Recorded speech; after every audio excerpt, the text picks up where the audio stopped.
This is the documented story of the nurse who performed surgery 50 feet underground. She was lit only by a candle. The setting was the Sea Kai tunnels during the Vietnam War. This was not a hospital, it was a subterranean fortress, a claustrophobic, 120-mile labyrinth of clay and darkness. Deep inside this network, there were 8 stations. These were small, widened chambers.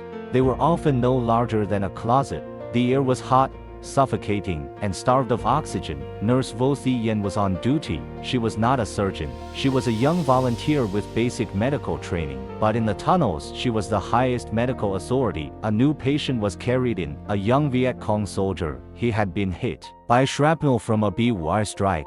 He was bleeding heavily from his abdomen. He was dying. Vo Thi Yen knew he needed immediate surgery. Not first aid, surgery.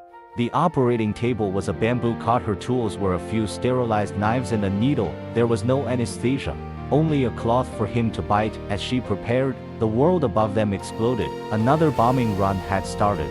The tunnel shook violently. Dust and dirt rained down from the ceiling. And then, the battery-powered lamp died. The generator was out of fuel.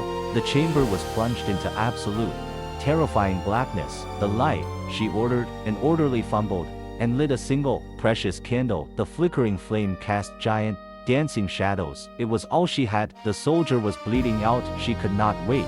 By the light of that one tiny, sputtering candle, 50 feet beneath the surface of the earth, Nurse Vo Thi Yen began the operation. Her steady hands moved with impossible precision. She worked in the flickering, inadequate light. She located the shrapnel. She clamped the artery. She removed the metal fragments. Above her, the bombs continued to fall. The candle flame danced wildly. With each concussion, she never looked up. She focused only on the patient and the tiny circle of light. Hours passed. Finally, she stitched the wound closed. The surgery was complete. The soldier survived. This was not an isolated incident. This was the horrifying, necessary reality for the medical staff of the tunnels. They were nurses who became surgeons, all in a darkness, lit by almost nothing at all.